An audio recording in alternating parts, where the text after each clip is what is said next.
Welcome back to the Mountain Man Medical YouTube channel. Thanks for hanging out. In today's video, we're going to be talking about head wounds and how to take care of those as a first responder. So hang out, we'll talk about that next. All right guys, I've got my trusty assistant here, John Paul, and as you can see, he has suffered a massive head wound.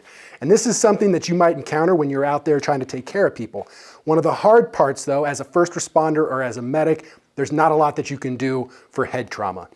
We don't have the ability or the resources to take care of something this traumatic. If you're in a situation where there are multiple casualties, you're going to step over anybody with bad head trauma and go start working on somebody else because there's little that you can do and you probably won't be able to save them. Now, if you get to the opportunity where you've taken care of everybody else and you have time, then you can come back and see if you can help your casualty out. But again, there's not a lot that we can do. So what are some of the things to take into consideration? One of the first things that we need to be considered with anybody with a head wound is what kind of trauma to their neck and spine are we going to have?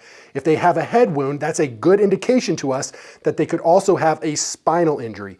So if we can, we want to get them laid out supine on their back so that we are able to maintain the structures of their neck more efficiently.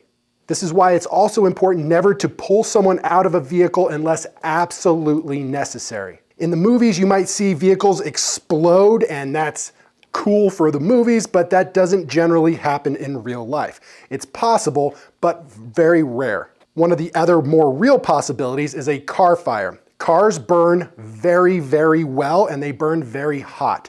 So you might need to extricate that casualty to a safer location. And in that case, we're going to disregard the injury to the spine and we're just going to move that casualty and hope for the best. But once we move that casualty to a safer location, we're still going to want to make sure that we're maintaining the integrity of his spine and being very, very careful. So if you have the opportunity to take care of somebody with a head wound, we want to make sure that we're not pushing down on the scalp. This is counterintuitive because you might have been taught direct pressure is one of the quickest and easiest ways to control bleeding. And while that's true, we don't want to be doing that to the head. We have a risk of head fractures, skull fractures, and if we push on the head too much, we run the risk of driving those bone fragments down into the brain and making things much worse. So what can you do? Not much, but we can bandage them up so that they are a little safer, the wound is a little bit cleaner, and that they feel a little bit better. Now, we don't want to be taking care of a head wound with items in our trauma kit that are going to be essential for stopping bleeding somewhere else. So if he's bleeding from an arm or a leg, I'm going to be taking care of that wound first because we're not worried about him bleeding to death from a head wound. Head wounds are naturally going to bleed and look really, really bad. You have a lot of blood vessels up in your face and any little nick or scratch, it's going to bleed like crazy. So it may look worse than it actually is. So what can we do about that? We can pull out our trauma kit, get out our pressure dressing. This is an excellent pressure bandage from TAC Med Solutions. It's called the Traumatic Bandage. We sell these on the mountainmanmedical.com website, so check that out if you want one.